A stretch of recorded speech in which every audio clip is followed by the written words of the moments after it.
और सीरिया में भूकंप से मरने वालों की संख्या बढ़ गई है। दोनों देशों में अब तक 41,000 से ज्यादा लोगों की मौत हो गई है। दोनों ही देशों में रेस्क्यू ऑपरेशन तेज है, मलबा हटाया जा रहा है। तो तुर्की सीरिया में मौत का आंकड़ा बढ़ चुका है, अब यह आंकड़ा 41,000 को पार कर चुका है।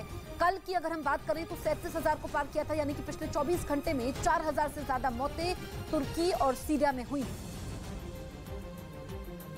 उधर खबर है कि तुर्की में 2 विमान कंपनियों ने लोगों को मुफ्त में हवाई यात्रा कराने का ऐलान कर दिया। ये दोनों कंपनियां भूकंप की वजह से बर्बाद हुए इलाके के लोगों की मदद के लिए आगे आई और उन्हें वहां से निकालकर इस्तांबुल और अंकारा में मौजूद सुरक्षित जगहों तक पहुंचाएंगी। बताया गया कि तुर्की एयरलाइंस और पेगासस एयरलाइंस के कुछ विमान तुर्की और सीरिया में बेघर हुए लोगों को मुफ्त में सुरक्षित ठिकानों तक पहुंचाएंगे, जिनमें भूकंप की मार झेलने वाले इलाकों के छात्र और दूसरे देश से आए सैलानियों को तवज्जो दी जाएगी, ताकि वो जल्द से जल्द खतरे वाले इलाकों से दूर हो सके। विमान कंपनियों के इस ऐलान के बाद गाजियान्तेप और नूरदगी इलाके में फ्री टिकट के लिए लोगों की लंबी लंबी कतारें लग गईं। वहां हजारों लोग सुरक्षित ठिकानों की तरफ जाने के लिए एयरपोर्ट पर खड़े नजर आए, ताकि तुर्की और सीरिया के तबाही वाले इलाकों से वो निकल सकें।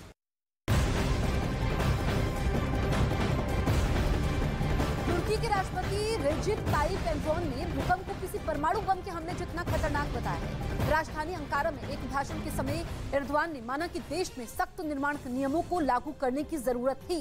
राष्ट्रपति ने कहा कि मलबे को हटाया जा रहा है, जब एक एक को बचा नहीं लिया जाएगा ऑपरेशन बंद नहीं होगा, यानी कि अभी भी जिंदगी की तलाश वहां पर जारी है। परमाणु हमले जितना खतरनाक था भूकंप, ये कहा गया है तुर्की के राष्ट्रपति रेजिप ताइप एर्दोगान की तरफ से। तुर्की में आए भूकंप की वजह से वहां के लोगों का जीना मुश्किल हो गया। वहां कुछ इलाकों में तो खौफ इतना बढ़ गया कि लोग घरों को छोड़कर सड़कों पर रहने लगे और उन्होंने अपनी कारों को ही अपना घर बना लिया। अंतक्या पहुंची न्यूज 18 की टीम ने जब वहां लोगों से बातचीत की तो उन्होंने बताया कि वो जरूरत का सारा सामान लेकर अपनी कारों में ही रहने को मजबूर है। वहां लोगों की कारों में किचन से लेकर बेडरूम तक का सारा सामान रखा नजर आया। ये लोग उस घर में रहते हैं लेकिन अब नहीं जा सकते क्योंकि उसके गिरने का खतरा बना हुआ है और इसका कारण था भूकंप की वजह से पड़ी दरारें।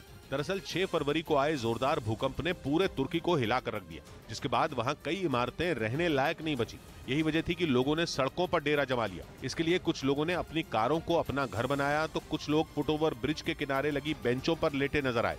लेकिन इनके सामने अब सबसे बड़ा संकट राहत सामग्री की कमी का है।